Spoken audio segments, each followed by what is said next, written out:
안녕하세요. 우리 아이를 위한 클릭 오아클의 김규현입니다. 정말 한 달 만에 뵙는 것 같아요. 너무너무 반갑고 되게 여기를 오면서 되게 많은 생각이 들더라고요. 꼭 친정 찾아간다는 느낌도 들고 그래서 되게 설레임으로 찾아뵈었습니다. 안남주님 안녕하세요.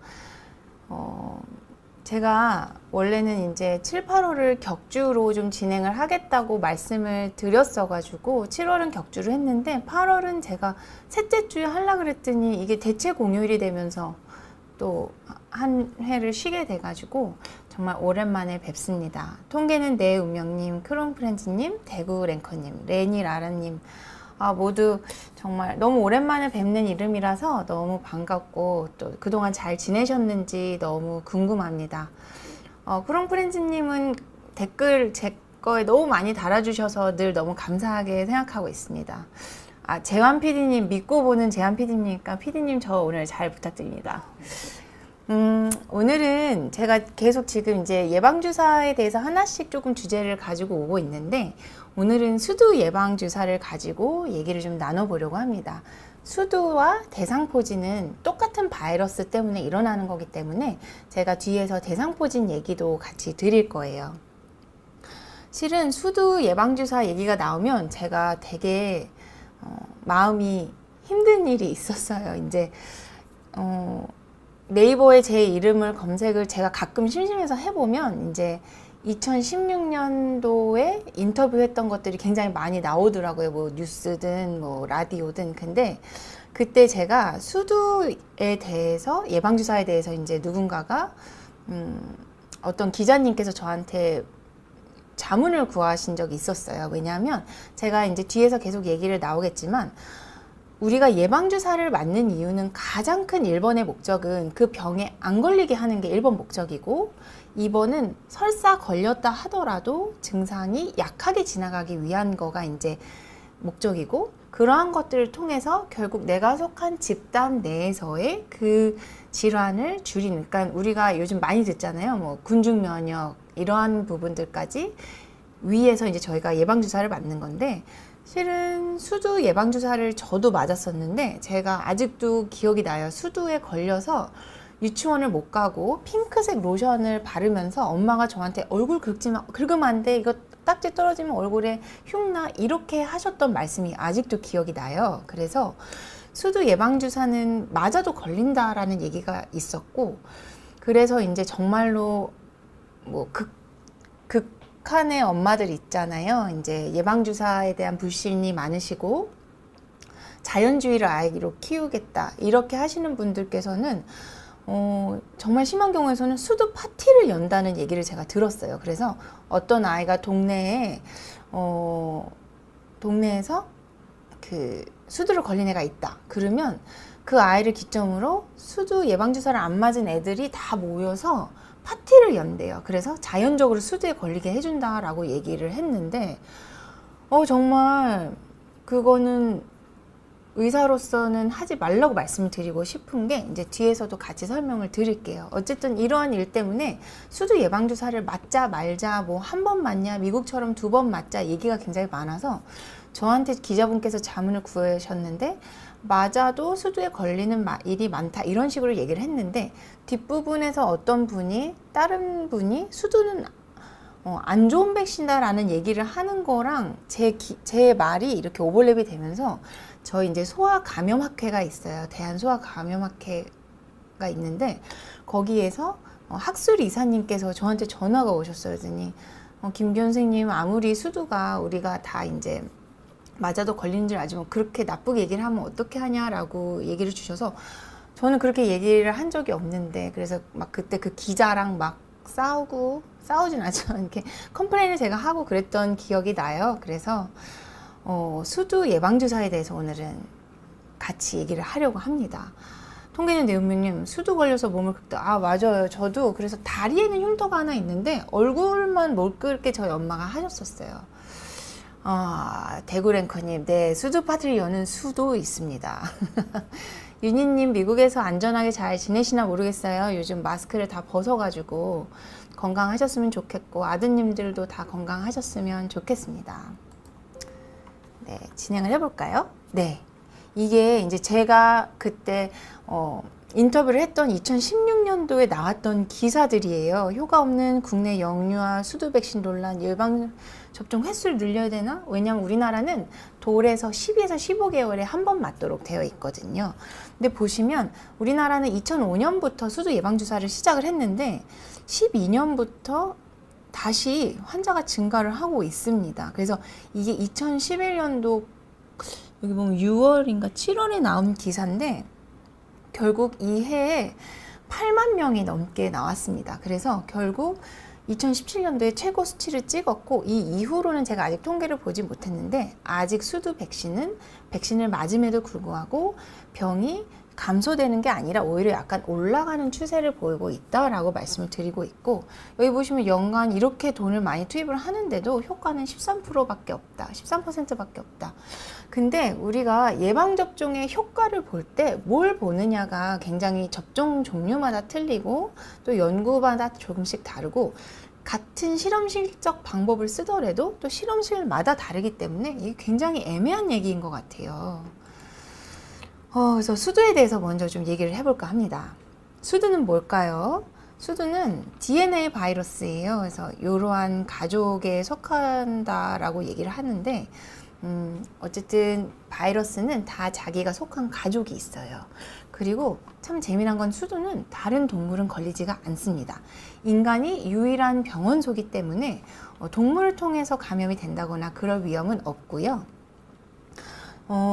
곤충에 의해서도 동물에 의해서도 전파되지 않습니다. 요즘 이제 코로나 바이러스가 동물에 의해서 이제 전파가 된다. 그리고 이전에 제가 말씀드렸던 일본 내염 주사는 모기에 의해서 전파가 된다. 그렇기 때문에 굉장히 여러 가지 동물들이나 병원균을 옮기는 그러한 대상에 대해서 관심이 많아지셨을 텐데 다행히 수두는 사람밖에 없습니다.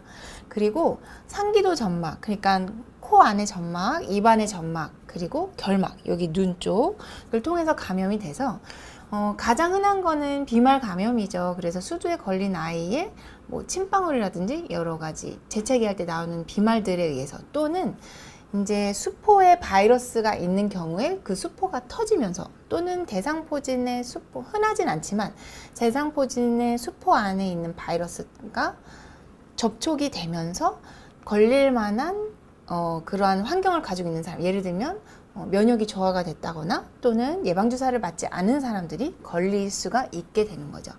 그래서 제가 오늘 수두를 가져온 이유 중에 또 하나는 이제 다시 가을철 11월부터 다시 유행을 합니다. 그래서 봄철이랑 가을 겨울철에 유행을 하는 것을 우리나라에서는 현재 조사가 되어져 있습니다. 수포가 초기 병변일수록 전염력이 강해요. 그래서 수포가 터졌을 때 처음에 생긴 수포일수록 바이러스가 많이 들어있고요. 이 수포가 제가 뒤에서 보여드릴 텐데 위에 딱지가 않게 되면 전파력이 없어집니다. 그래서 수두에 걸렸는데 언제 학교를 가도 되나요? 언제 유치원, 어린이집을 가도 되나요? 라고 물어보시면 의사 선생님이 이렇게 말씀을 하십니다. 온몸에 있는 모든 수포에 딱지가 다 앉으면 오세요. 그때 제가 서류를 써드릴게요. 저도 그렇게 말씀을 드립니다. 딸기팔공님도 오셨어요. 몸은 건강은 잘 회복되셨는지 모르겠습니다.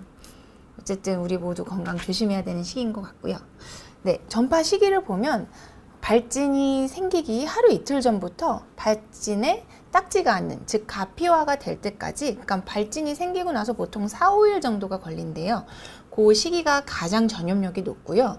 근데 면역 저하자 같은 경우에서는 새로운 변변이 생기는 데에 시간이 조금 길기 때문에 정상적인 면역을 가지고 있는 사람에 비해서는 더 오랫동안 이 바이러스를 퍼뜨리는 것으로 알고 있습니다.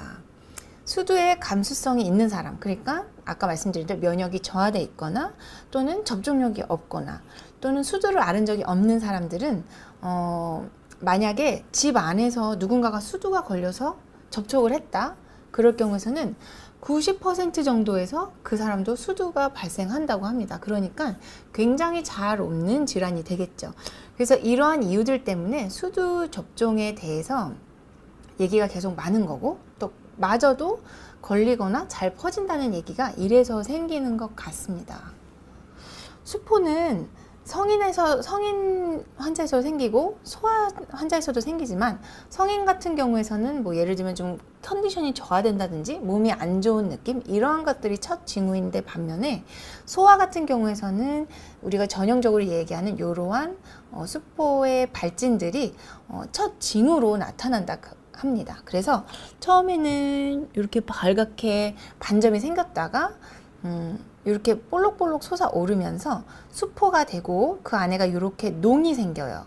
그리고 이렇게 딱지가 지고 완전히 앞에 가피가 생기면서 이제 낫게 되는데 보시면 한 번에 여러 가지 말씀드린 반점, 굽진, 수포, 가피 이 모든 것들이 한꺼번에 보이는 게 수두 발진의 굉장한 특징이고 여기 보시면 여기 안에 이렇게 배꼽처럼 가운데가 쏙 들어가 있어요. 그래서 요즘 들어서 이제 요번 여름에도 코로나와 여러 가지 원인들로 수족구가 굉장히 조용히 지나갔지만 요즘 들어서 최근 몇 년 동안 수족구에 걸린 친구들이 꼭 수두 발진처럼 이 수포가 굉장히 크고 꼭 농이 있는 것처럼 보이는 경우가 있었어요.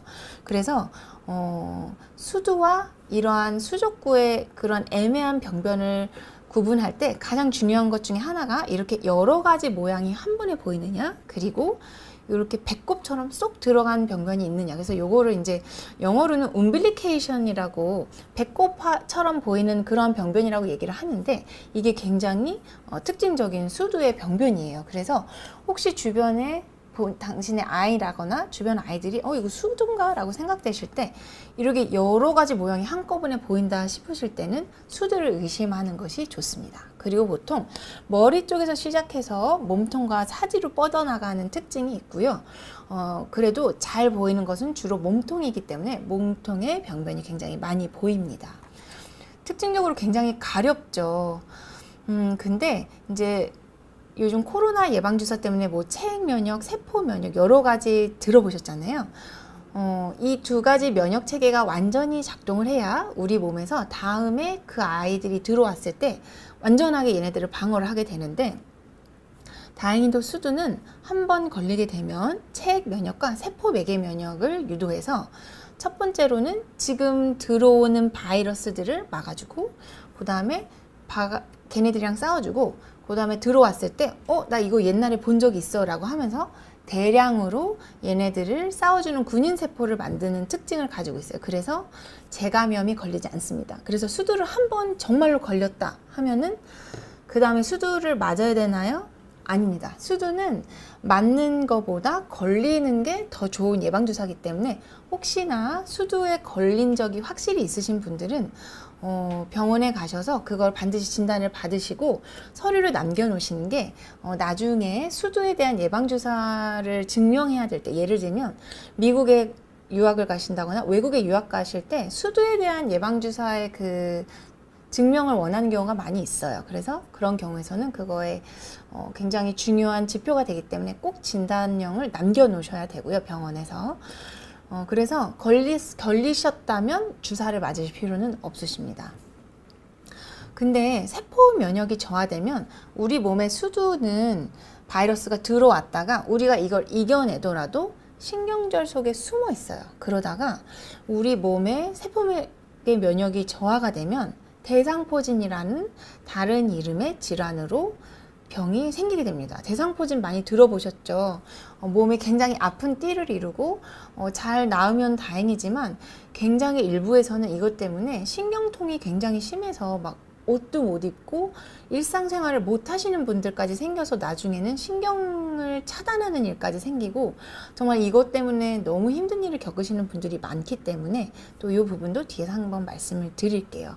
근데 어쨌든 항암 치료를 받는다거나 아니면 뭐 류마티스라든지 여러 가지 면역 저하를 일으키는 약물을 씀으로써 세포 면역이 특히 저하가 됐을 경우에는 대상포진이 발생할 위험이 증가를 하게 됩니다. 그리고 이러한 분들은 그 수포 병변에 바이러스가 들어있기 때문에 아까 말씀드린 대로 수두에 걸린 적이 없거나 주사를 맞지 않은 사람들에게 바이러스를 전파해서 수두가 걸리게 할 수가 있는 거죠. 그러면 치료는 어떻게 하느냐? 바이러스성 질환이기 때문에 정상적인 면역을 가진 분들한테서는 특별한 치료는 하지 않습니다. 약을 쓰지는 않습니다. 임상적으로 진단을 해요. 그래서 아까 보신 특징적인 병변을 통해서 진단을 하고 합병증을 감소시키는 목적으로 환자분들을 관리를 하게 됩니다. 가장 흔한 합병증은 피부에 있는 피부에 있는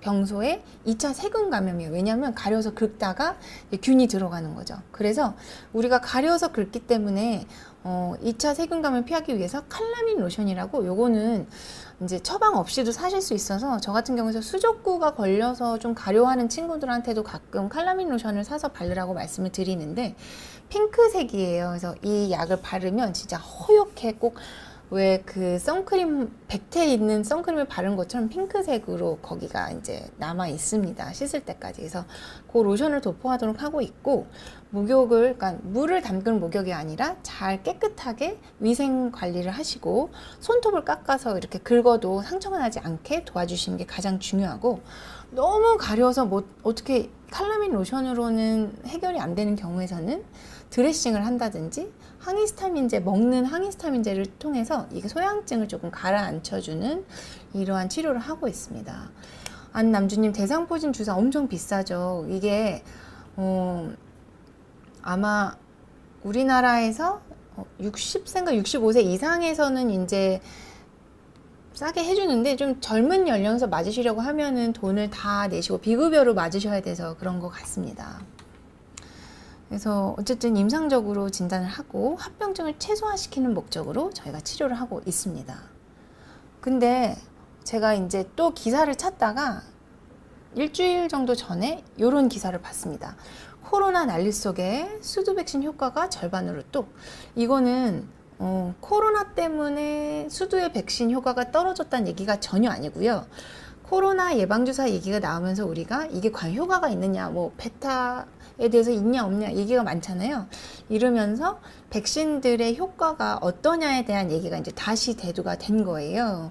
그래서 이제 보시면 백신 효과는 맞은 첫 해에는 86% 정도로 굉장히 효과가 높은데 6년이 지나면 절반으로 곤두박질 친다라고 합니다. 그러니까 애가 만 6세가 되면 주사를 기껏 맞아놓고선 효과가 반으로 떨어진다는 얘기인 거죠.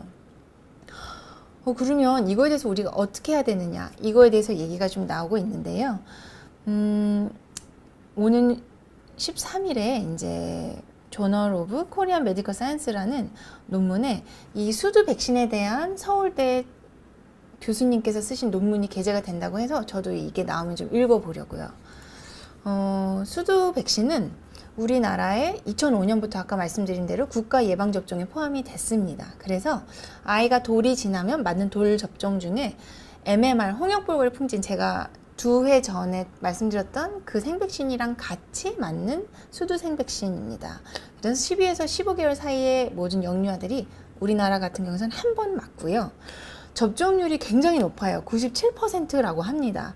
근데 여러 가지 실험실 연구를 통해서 지금 현재 시판되고 있는 우리나라 것도 있고 외국 거는 이제 요즘 안 들어오는 걸로 알고 있는데, 어쨌든 지금 시판되고 있는 우리나라 외국의 모든 수두 예방주사는 항체 생성률이 77%에서 82%라고 합니다. 그러니까 솔직히 말씀을 드리면 다른 백신들, 우리가 쓰는 다른 예방주사의 것들에 비해서는 조금 낮은 것은 사실입니다. 근데 이제 우리가 어쨌든 수두를 돌 때 못 맞았어요. 그러면 만 13세가 되기 이전 친구들은 한 번만 맞으면 되고요. 13세가 넘어갔는데 나 주사도 안 맞았고 예방주사도 안 맞았고 걸린 적이 없다, 이러한 분들은 4주에서 8주 간격으로 2번 주사를 맞도록 지금은 되어 있습니다. 서울대학교 최은하 교수님께서 하신 연구가 뭐냐면 2011년도에 태어난 아이들을 전수를 조사를 했어요. 그리고 얘네들이 2018년도까지 주사를 언제 맞는지, 수두가 걸렸는지 쭉 추적 조사를 하셨습니다.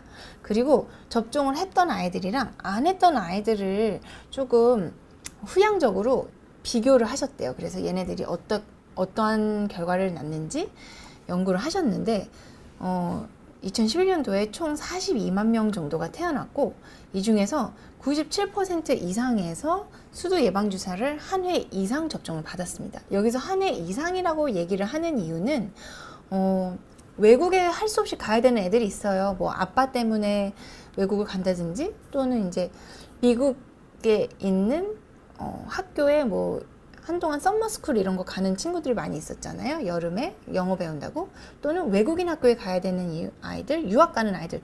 여러 가지 이유로 어쨌든 걔네들이 주사를 한 번 이상 맞은 거죠. 미국처럼 2회를 맞았을 수도 있는 거죠. 이 중에서 수두를 진단받은 아이는 전체 13%였대요. 그러니까 아까 맨 앞에서 보셨던 것처럼 수두 주사를 맞았어도 13%에서는 병에 걸렸다는 얘기가 됩니다. 그래서 수두 발생률은 여기 오타가 있었네요. 수두 발생률은 연간 계산을 해봤더니 1000명당 24명에 걸린대요. 그럼 생각보다 조금 높은 거거든요. 그래도 이 예방주사가 좋은 건 그 중에서 중증으로 이완되는 경우, 예를 들면 뇌염이라든지 여러 가지 심한 합병증들이 생기는 경우는 1%도 채 되지 않았다라고 합니다. 그러면 수두를 접종을 한 친구들과 안 한 친구들 중에서 누가 더 많이 수두가 걸렸을까요? 네, 여기 보시면 접종군에서 조금 더 많이 걸린 것을 보실 수가 있습니다. 그러면 이거 괜히 맞았네? 라고 얘기를 할 수도 있으시지만 보시면 합병증이 생기거나 여러 가지 중증으로 수두가 발생하는 경우에서는 오히려 미접종군에서 더 수치가 높습니다. 그렇기 때문에 늘 말씀을 드리다시피 수두 주사는 맞아야 가볍게 넘어갑니다. 그리고 병변도 상대적으로 작고요. 그래서 이러한 부분들 때문에 아직은 나라에서 수두를 계속 맞으라고 얘기를 하고 있는 거죠. 백신을 맞고 나면은 첫 해는 백신 효과가 86%래요. 굉장히 높죠? 근데 4년 지나면 62%, 그리고 6년이 지나면 반으로 떨어집니다. 그래서 백신 효과는 매년 7%씩 떨어진다라고 보시면 되고, 근데 재미난 거는 제가 아까 말씀드렸다시피 미국 같은 경우에서는 2006년 6월부터 이제 4에서 6세에 홍역복을 풍진 MMR 2차 접종을 할 때 수두도 2차 접종을 시킵니다. 그래서 이때 2차 접종을 하면 안 한 1차만 맞은 아이들에 비해서 발생률이 현저하게 낮아지고 6년이 지나도 반수로 떨어지는 거에 비해서 2번 맞으면 상대적으로 덜 떨어지기 때문에 우리나라도 어떻게 보면 이 정책에 대해서 왜 미국처럼 2번을 맞아야 되나? 라는 의문이 조금씩 제시가 되고 있는 거죠. 그렇다고 우리나라도 갈 거라는 말씀은 아니에요. 이거에 대해서 전문가 집단에서 다시 한번 생각을 해보게 되는 거죠. 늘 아시다시피 제가 강조를 드리다시피 예방주사의 그 나라의 접종 스케줄이라든지 나라에서 지원을 해주냐 안 해주냐, 접종 사업에 들어가느냐 아니냐는 그 나라의 상황, 그러니까 그 나라에서 그 병이 얼마나 생기는지, 그 병이 생겼을 때 치료가 어떻게 되는지, 경과가 어떤지, 치료비가 얼마나 드는지, 예방주사 값은 얼마나 드는지, 우리나라의 의료에 대한 돈이 얼마나 되는지, 정말로 복잡한 여러 가지 사항들로 결정이 되기 때문에 단순히 미국처럼 합시다 라고 나갈 수가 없는 거죠. 왜냐하면 더 우선시 되는 사업들이 있을 수가 있고, 정말로 솔직히 말씀드리면 수두 접종은 1회라도 맞으셨으면 상대적으로 가볍게 넘어가기 때문에 2차 접종까지 드는 돈을 다른 사업에 쓸 수가 있는지에 대해서 얘기가 굉장히 많이 있습니다. 최근 들어서 자궁경부암 예방주사도 만 12세에서 연령을 늘렸다는 기사를 제가 봤는데, 그건 다음번에 제가 한번 또 확인을 해드리려고 하는데요. 그래서 이 부분을 지금 계속 얘기를 하고 있고, 저는 솔직히 말씀을 드리면 저희 아이들 둘 다 4에서 6세 때 수두 2차 접종을 제 돈을 주고 다 진행을 했습니다. 왜 그러냐 하면 혹시 언제 외국을 나갈지도 모르고, 또 저도 이 얘기를 들었기 때문에 그래도 한 번 더 맞아두는 게 아이들이 상대적으로 수두에 걸릴 확률이 좀 줄지 않을까 해서 맞았는데요. 재난지원금 25만 원을 대상포진 주사는 비싼데 수두는 대상포진 주사만큼 비싸지가 않기 때문에 저는 아이들에게 조금 고민을 하다가 2차 주사를 마쳤습니다. 자, 이제 대상포진 얘기가 나왔어요. 대상포진 금년 7월 기사인데 이렇게 여름이 되면서 대상포진 발병이 증가를 했다라고 합니다. 그래서 5, 60대에서 예방접종을 권장을 하고 있습니다. 코로나 때 예방주사 때문에 예방주사에 대한 예방접종에 대한 굉장히 국민의 관심도가 높아져서 아마 이 부분에 대해서 같이 좀 기사가 난 것 같은데요. 대상포진은 뭐냐면 아까 말씀드렸던 수두를 일으키는 똑같은 바이러스가 수두에 걸리거나 하면서 혹은 신경절에 숨어 있는 거예요. 잠복이 되고 있는 거죠. 꼭 옛날에 제가 결핵 얘기할 때 잠복결핵이 있던 것처럼 우리 면역 체계가 세기 때문에 얘네들이 신경절에 숨어 있어요. 수두 바이러스가. 그랬다가 노화가 되거나 면역 저하가 되거나 자국 내에서 수두 바이러스에 노출이 됐거나 아니면 아주 어린 나이에서 수두에 걸린 적이 있거나 보통 저희가 돌 전에는 수두가 걸리지 않거든요. 왜냐하면 제가 늘 백신 얘기를 할 때 말씀드리는 게 6개월이 지나면 엄마한테서 받은 항체가 다 없어진다라고 얘기를 하지만 굉장히 보수적으로 봤을 때 1년 안에는 그래도 정말 조금이라도 엄마의 항체가 남아있을 수가 있기 때문에 엄마가 수두에 걸렸으면 더욱이 또는 수두 주사를 맞으셨으면 수두에 이완될 일이 줄어듭니다. 그래서 어쨌든 돌 전에는 잘 걸리지 않는데 18개월 이전의 아이들이 수두에 걸렸을 때는 이렇게 대상포진이 걸릴 확률이 더 높아진다라고 얘기를 하고 있고요. 반복하면서 발생할 수가 있습니다. 그래서 대상포진은 한 번 걸렸다고 다음에 안 걸리느냐? 그렇지 않습니다. 왜냐하면 한 번 숨어 있는 애는 계속 나오게 되어 있거든요. 수두에 대한 면역력을 가지고 있는 인구의 약 30%가 일생 동안 살아가면서 한 번쯤은 대상포진에 걸린다라고 합니다. 특히 50세 이상 연령군이 되면 발생 빈도가 급격히 증가를 하기 때문에 저희가 이제 50세 이상이 되면 대상포진 예방주사에 대해서 고려를 해보시라 라고 말씀을 드리고 있고 65세 이상에서는 특히 젊은 연령에 비해서 많게는 10배가량 많이 발생을 하기 때문에 나라에서 이제 지원을 좀 해주는 부분이 있고 근데 참 재미난 거는 지금 우리나라에서 상용화되고 있는 대상포진 예방주사는 모두 생백신입니다. 그렇기 때문에 나이가 들수록 예방접종 효과가 떨어져요. 그래서 조금이라도 젊었을 때 맞는 게 어쨌든 비싼 주사를 맞는 거에 효과는 좋지만 나이 드셔서 맞으면 비용은 상대적으로 절감돼요. 그래서 어떻게 보면 조금 아이러니가 아닐까라는 생각이 저도 들기는 합니다. 요렇게 한쪽에서 대부분 발생을 해요. 양쪽으로 생기는 경우는 거의 드물고 한쪽에서 생기는데 배 부분, 등 부분, 가슴 부분, 그리고 가끔은 아주 흔치는 않지만 얼굴 쪽, 그래서 이렇게 눈 쪽이라든지 이제 3차 신경절, 5번인 3차 신경절을 통해서 얼굴에 발생하는 경우도 있는데 이런 경우에서는 눈 쪽이라든지 귀 쪽에 여러 가지 합병증이 생길 수 있어서 굉장히 입원을 해서 치료를 해야 되는 경우도 있습니다. 발진이 나타나기 2, 3일 전부터 그 부분이 아프다 그래요. 쓰라리고 아프고 감각이 이상하지 라고 하다가 2, 3일 정도 지나면 대상포진 발진이 올라오는 경우가 굉장히 많고요. 피부 분절을 따라서 나타납니다. 그래서 어떠한 띠를 이루는 게 굉장히 특징적이고요. 처음에는 홍반성 구진이 일어나다가 이게 수포로 변하고 또 자기네들끼리 이렇게 융합을 하는 특징이 있어요.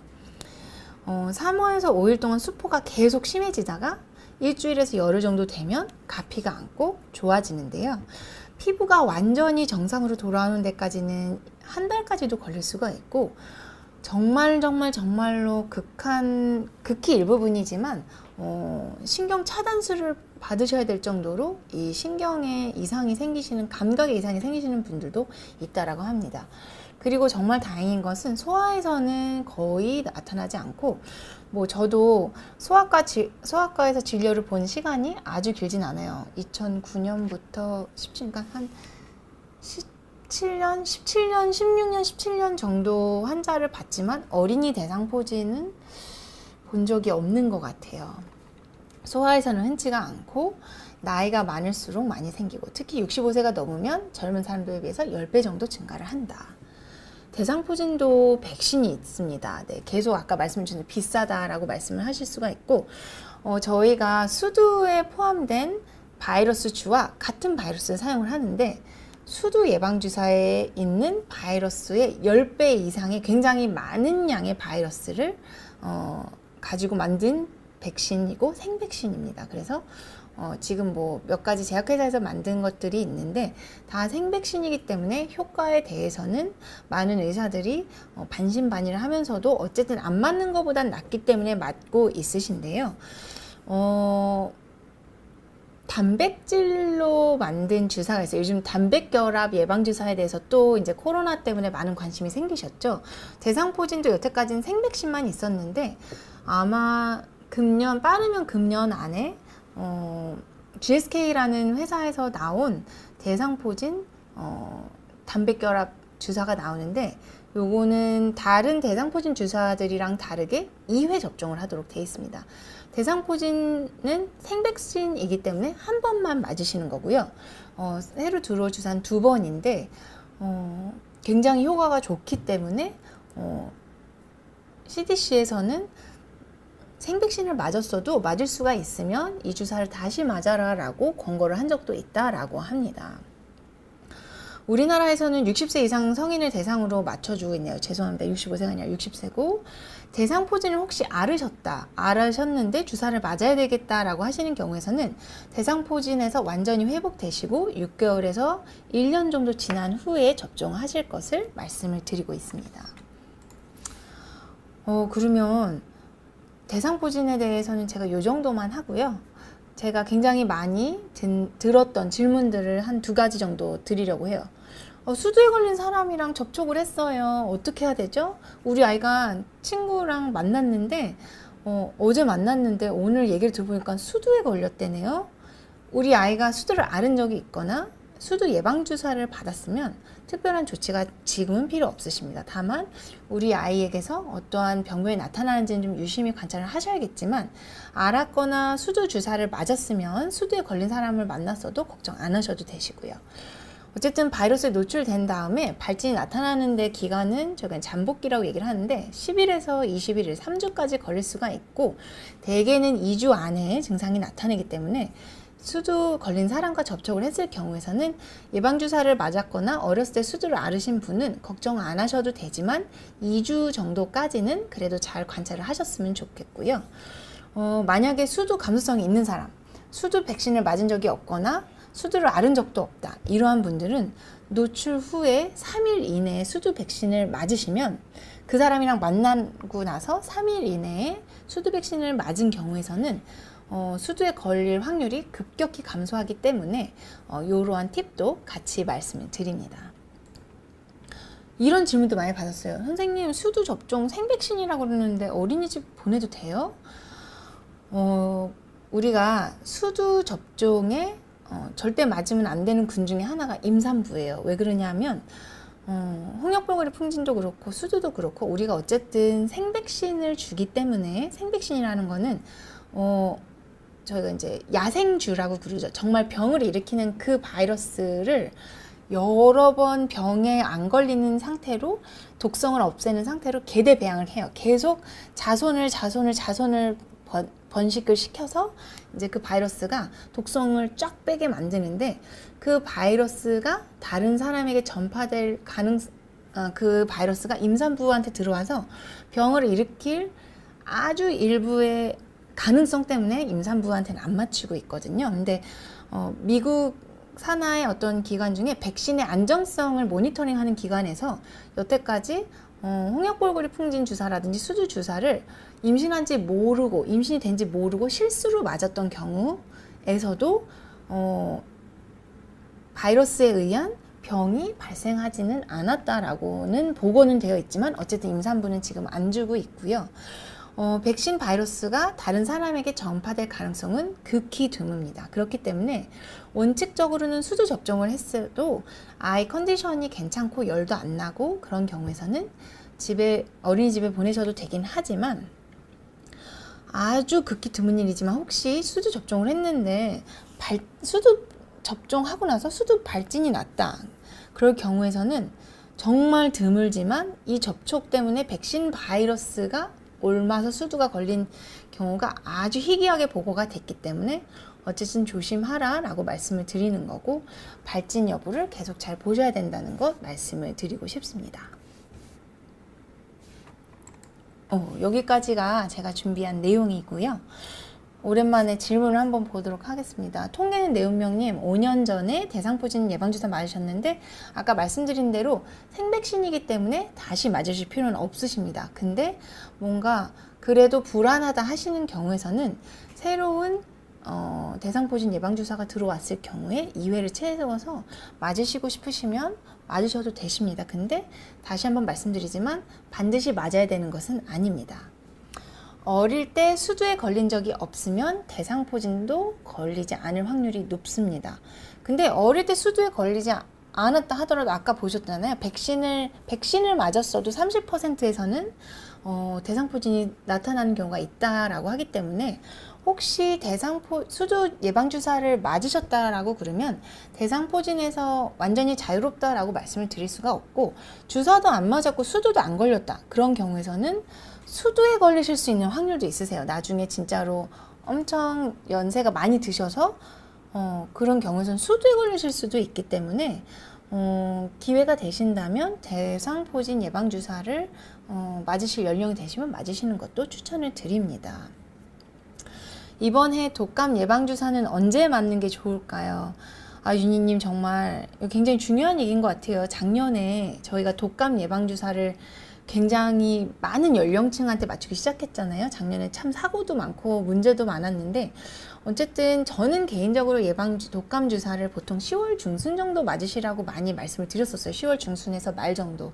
너무 일찍 맞으면 독감 예방주사에 대한 항체도 매달 감소를 하기 때문에 결국에 6개월이 지나면 우리가 독감에 대해서 면역 효과가 떨어지는데, 보통 초봄에 원래는 A형 독감이 다시 유행을 하기 때문에 저는 8월 말 9월에 땡 시작하자마자 맞으시는 것보다는 10월 중순에서 10월 말까지 해서 11월이 되기 전까지 되도록 맞추실 것을 말씀을 드리고 있었습니다. 그래서 아마 금년에도 크게 차이는 없을 거라고 생각이 되는데, 제가 안 그래도 지난주에 8월 말에 여러 가지 질병관리청에서 내놓는 일주일 동안의 여러 가지 바이러스 상황들 이런 거를 봤을 때 한 번도 독감 피크가 올라간 적이 1년 이상 동안 없었기 때문에, 없었어도 맞으실 나이라거나 대상이시라면 독감 예방주사는 10월 말 중순에서 말 정도 맞으실 것을 제 개인적인 입장에서는 말씀을 드립니다.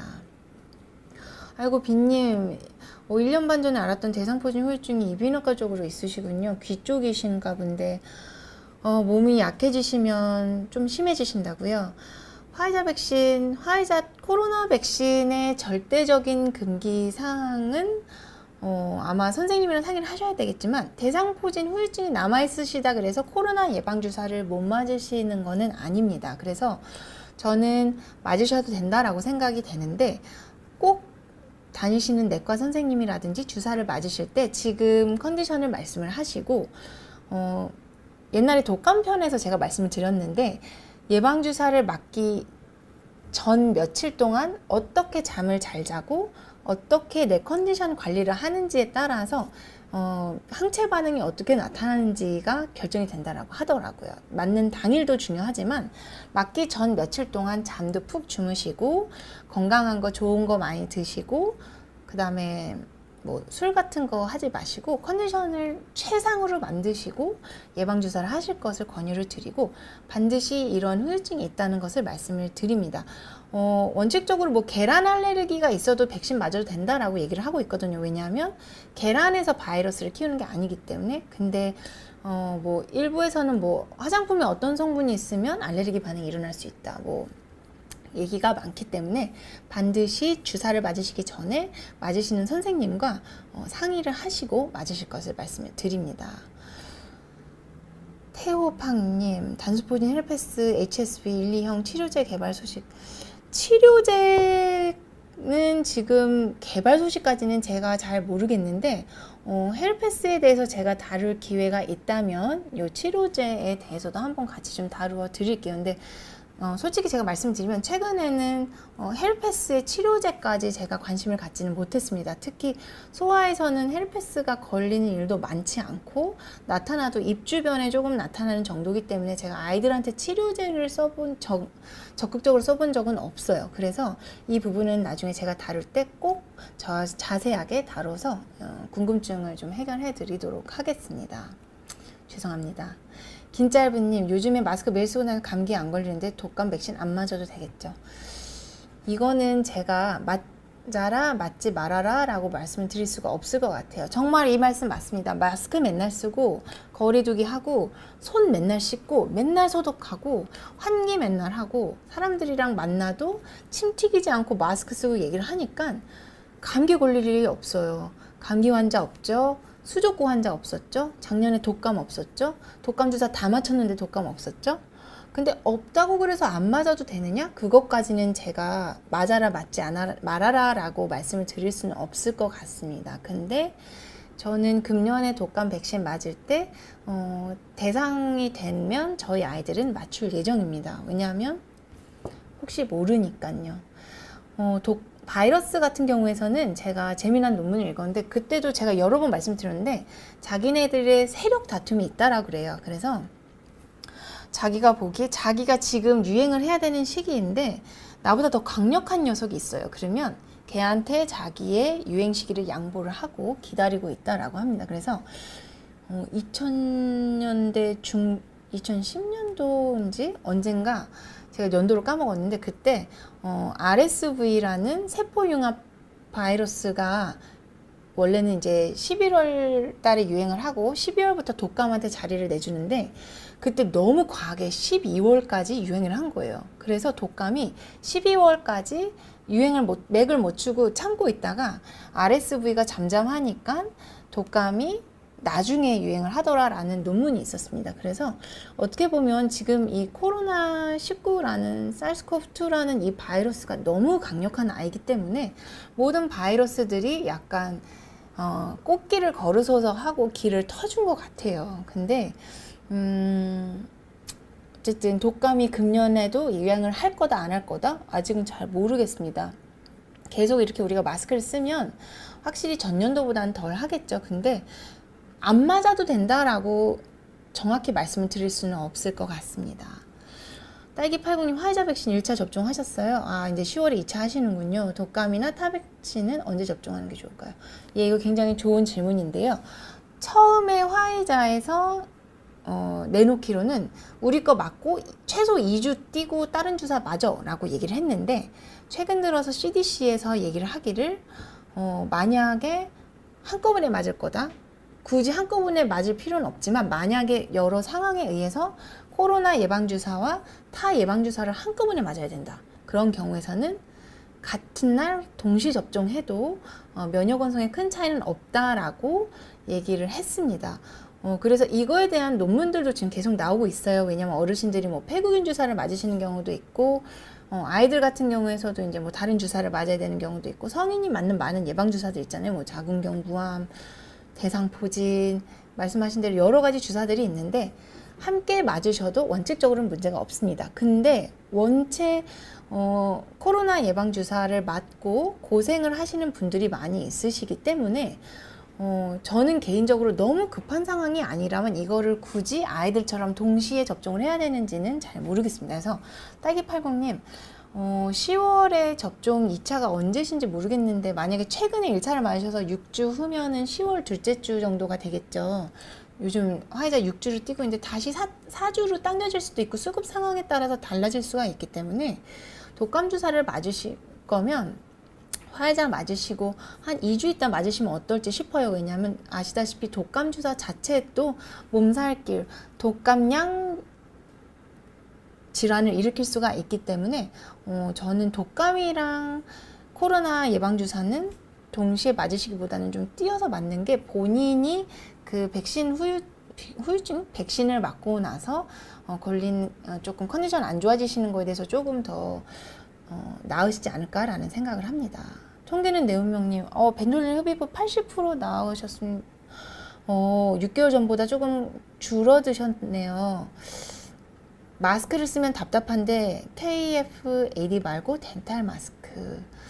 네, 덴탈 마스크를 쓰셔도 상관은 없습니다. WHO에서 말을 하기로 3중으로 돼 있는 제대로 만든 덴탈 마스크를 써도 일반인은 상관이 없다. 그래서 통계는 내용명이 만약에 병원을 가셔야 된다. 그런 날은 개인적으로는 그래도 KF-AD를 쓰시는 거를 추천을 드려요. 근데 예를 들면 슈퍼에 나가셔야 된다거나 급한 일이 있어서 외출을 하셔야 될 경우에서는 고위험 지역, 고위험 장소가 아닌 경우에서는 덴탈 마스크를 대신에 이런 데 꼭꼭 누르시고 밀착되게 제대로만 쓰시면 KF-AD를 턱스크, 코스크 제대로 안 쓴 것보다 훨씬 효과가 있다라고 말씀을 드리고 싶어서 걱정 안 하시고 일상생활에서는 덴탈 마스크 쓰시고 병원에 가셔야 되는, 특히 이제 폐기능 검사 하실 때는 또 호흡기 내과라든지 호흡기 질환 분들을 많이 보시니까 그렇게 하시는 게 좀 좋을 것 같고, 얀센을 맞고 부스터샷에 대해서는 아직 얘기가 많이 있어요. 그래서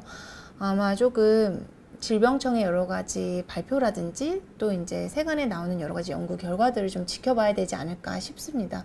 부스터샷에 대해서는 지금 굉장히 얘기가 많고, 뭐 변이에 대해서 효과가 있네 없네, 뭐 항체는 어떻네, T세포 만역은 어떻네, 뭐 얘기가 너무 많은데 그거에 대해서는 아직 딱 학계에서 정설로 정립된 게 없기 때문에 제가 가타부타 말씀을 드리기는 조금 아직은 조심스럽습니다. 근데 어쨌든 얀센을 맞고 지금 부스터샷을 해야 된다 만다 미국에서도 얘기가 많고 우리나라에서도 얘기가 있기 때문에 조금 지켜보셨으면 좋겠습니다. 대상포진 후유증은 좋아지실 수가 있나요? 네, 좋아질 수가 있는데 이미 신경 쪽으로 조금 후유증이 생기셨으면 굉장히 좀 천천히 좋아지실 수가 있다라고 말씀을 드리고, 귀와 눈 쪽을 너무 고생 많이 하셨네요. 그때 저도 아는 친척분이 눈 쪽으로 오셔가지고 입원을 하셨었거든요. 어지러움증, 외이염, 얼얼한 두통 너무 힘드시죠. 서서히 좋아지고 있는데 조금 시간을 두셔야 될 것 같고, 만약에 이런 부분이 굉장히 힘드신 경우에서는 저희 병원에서도 마취통증의학과에서 이러한 부분들을 조금 도와주고 계시더라고요. 그리고 이제 가정의학과 쪽에서도 이러한 부분에 대해서 계속 좀 많이 제 친구 가정의학과 선생님들도 많이 이 부분을 공부를 하고 있어서 너무 힘드시다면 병원에 가셔서 그러한 증상들에 대한 대증 치료를 하실 것을 개인적으로 좀 추천을 드리고 싶습니다. 힘내세요. 너무너무 힘드실 것 같아요. 저도 옛날에 스트레스 때문에 귀에 이석 문제가 생겨가지고 한 2주를 고생을 했는데, 그 이후로 진짜 극심한 스트레스가 있으면 하루 정도 되게 어지러운 증상이 있어요. 그래서 정말 사람의 몸은 스트레스를 안 받는 게 가장 좋은 것 같고, 근데 스트레스를 안 받는 인생이 과연 좋은 걸까라는 생각을 했을 때 우리의 몸은 스트레스를 안 받고는 살 수는 없는 것 같아요. 대신에 이것들을 빨리 좋아질 수 있게 요즘은 굉장히 의학이 많이 발달돼 있잖아요. 도움을 받으시는 건 좋으실 것 같습니다. 굉장히 오랜만에 찾아뵀는데 오늘 내용이 어떠셨는지 모르겠네요. 제가 지금 계속 조금 예방주사에 대해서 같이 말씀을 드리고 있고, 제가 9월, 10월은 월요일날 노는 휴일이 조금 계속 있어서 계속 매주 방송을 좀 진행을 하도록 하겠습니다. 혹시 어떠한 궁금한 부분이나 이러한 주제 했으면 좋겠다 싶으신 부분이 있으면 언제든지 이제 비욘디 측에 말씀 주시면 제가 전달 받아서 진행을 하도록 하겠습니다.